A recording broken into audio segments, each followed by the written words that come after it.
لەسەر کۆبوونەوەی پەرلەمانی عێراق تایبەت بە پرسی بە پارێزگابوونی هەڵەبجا گفتوگۆی زیاتر دەکەین بە میوانداری بەڕێز شێروان دووبەردانی ئەندامی لیژنەی هەرێمەکان و پارێزگاکان لە پەرلەمانی عێراق. ڕاستەوخۆ لە بەغداوە لەگەڵمان دەبێت بەڕێز شێروان. ئەم کاتتان باش، سپاس بۆی کە ئامادەن لەگەڵمان. وا بڕیار بوو ئەم ئێوارەیە 8 خولەک کۆبوونەوەی پەرلەمان ئەنجام بدرێت. بۆچی دواکەوت؟ وەکەی دەست پێ دەکات؟ بەڵێ زۆر سوپاس و کاتە باش. وا دیارە هاوپەیمانی سیادا و دەگەل فراکسیۆنی یاسا بایکۆتی سعات یەکەمیان کرد لە دانیشتینەوەرەکە لە پەرلەمان. حتا ئەو لەحزەیەش کە داخلی هۆلی پەرلەمان بووین هاوپەیمانی سیادا بایکۆتی کردیە، فراکسیۆنی یاسا هاتنە ژوورەوە، دەست بە خوێندنی ناوەکانی ئەندام پەرلەمانیان کرد. لەو چەند خولەک دەست پێ دەکات دانیشتنی پەرلەمانی ژمارە 17 بەرگەی یەکەم نا بەرگەی دوانە کە تایبەتە بە پارێزبوونی حەلەبجا.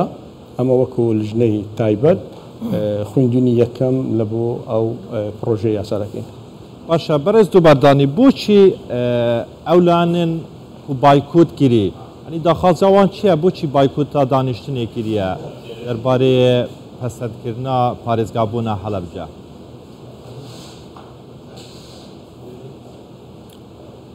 وا دیارە هاوپەیمانی سیادا کێشە و مشتمۆڕیان هەیە لەسەر مەسەلەی بودجە دەگەلیانی سیاسی چوارچێوە دەگەل ئەو ڕێکەوتنێک کە کرایە لە دروستبوونی ئەتیلافی ئیدارەی دەولە کە حکومەت پێکاتیە هەڵبووسی ئیجازی وەرگرتیە 15 ڕۆژ کە نەتوانیت ئەوڕۆکە ئەو مەتایبانەی کە هەیە لە لای پارێزگەکانی سوننا بابلێن ئەمبار و سەلاحەدین و نینەوە کە ئەو لە ناو بودجە هاتیە ڕازی نییە لەسەر ئەو کە کرایە مەلاحەزاتی زۆر لەسەری هەیە. دیارە ئەوانش بایکۆتیان کردگە ئەوە مەزجیکە لە بۆ ئەو هاوپەیمانێکە دروست بیە کە بێ ڕازین لەسەر ئەو بودجێ. ئەو ڕۆکە بە فەرمی جێگیریەکەمی سەرۆک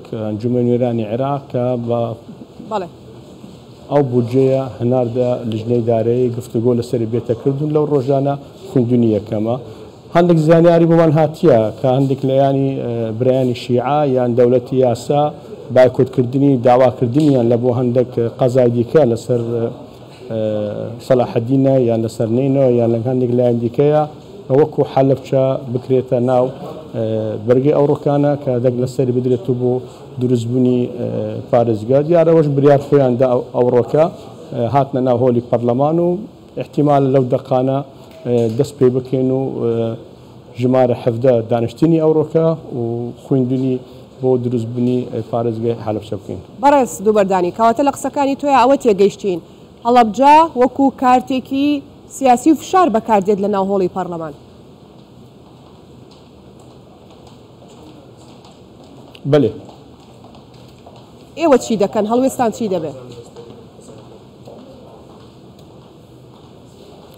نام هەلوێستمان دیارە ئەو ڕۆکە دەگەل بەڕێز دکتۆر شاخەوان یعنی دقەی یەکەمی پرۆژە یاسەکەیان نەهاتە ناو ئەو ڕۆکە لە خوێندنی یەکەم یان لەسەر ئەو برگەکانی ئەو ڕۆکە هاتیە کە ئەو سێ خاڵەکانی هاتیە دانیشتی پەرلەمان. دوای کە دکتۆر شاخەوانمان ئاگادار کردو دەگەل جێگیری یەکەم و دەگەلیان سیاسی گفتوگۆمان کردو کە توانیمان ئەو ڕۆکە ئەو پرۆژە یاسەی حەلەبجا بێتە خوێندنەوە و دەستمان پێ کرد و پرۆژە یاسەکەمان دابش کرد لەسەر هەموو ئەندام پەرلەمان و کە دەست پێ بکەین و ئەو ڕۆکە خوێندنی یەکەم لەسەر پارێزبوونی حەلەبجا. حسابە قانونی بەردەستە و ئەندام پەرلەمانی چوونە ژوور. بەڕێز دووبەردانی، حسابە قانونی تەمام دکەن، ئەنی هەنگ پێشبینی دکەن کو ئەف شەڤە بڕیار لەسەر بێتە داین و پەسەند بکەن. بەڵێ دیارە دوای گەڕانەوەی بەڵێ گەڕانەوەی یعنی فراکسیۆنی یاسا دەوڵەت القانون ئەو ڕۆکە کە زیاتر ئەوان لە هەفتەیە کەسن نیساب تەواو دیت و دەست بە جەرسەی ئەو ڕۆکە دەکەین و خوێندنی یەکەم لە بۆ حەلەبجا ئینشاءالله. هیچ لەمپەڕێک یاخود کێشەیەکی دیکە نابینن لە بەردەم دانیشتنەکەی ئێستتان کە پاش کەمێکی دیکە دەست پێ بکات؟ نەخێر یعنی دکتۆر شاخەوان و سەرۆک فراکسیۆن لەگەڵ ئەندام پەرلەمان و دەگەل بەڕێزان لە بەغدا و بەردەوام دەگەل لە ینی سیاسی و کاوڕۆکە کە تەوافقی هەبیت لە ناو هۆڵی پەرلەمان و خوندنی یەکەمی بۆ حەلەبچە بکرێت و دەست پێ بکەم بۆ خوندین دوانن ڕۆژەی داهاتوو و حەلەبچە بفتە 19مین پارێزگا لەسەر ئاستی عێراق. باشە ئەگەر دەسەبێ ڕۆژێدا بەڕێز و بەردانی ئەف ڕۆژە یاسا هاتە پەسەندکردن و حەلەبجە بۆ 19مین پارێزگا عێراقی دێ چش ڕەوشە حەلەبجە هێتە گوهارتن امتیازاتێ حەلەبجەیە دێ چ بن؟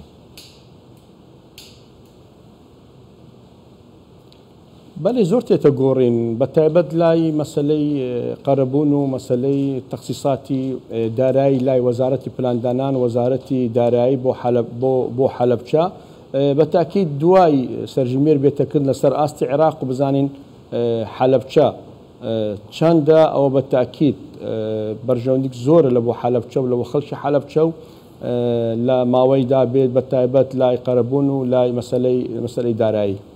باشە بەرز و بەردانی دە پرۆژە یاسایە بۆ جێ عێراقی ئەف ساڵەدا حەلەبجە وەکە پارێزگەه مامەڵە دەگەل هاتیەکردن؟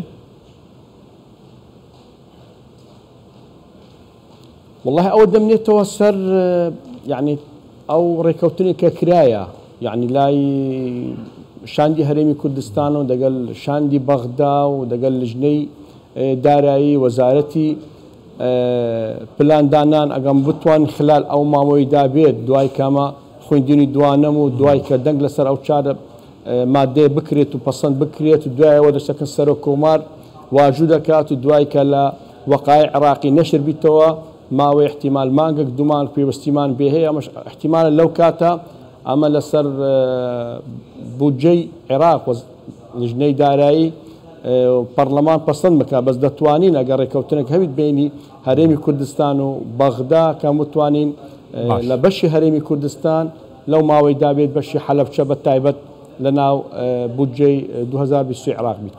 بەرز شێروان دووبەردانی ئەندامی لیژنە هەرێمان و پارێزگان لە پەرلەمێنتوە عێراق گەلمەوەی گەلێکی سوپاس.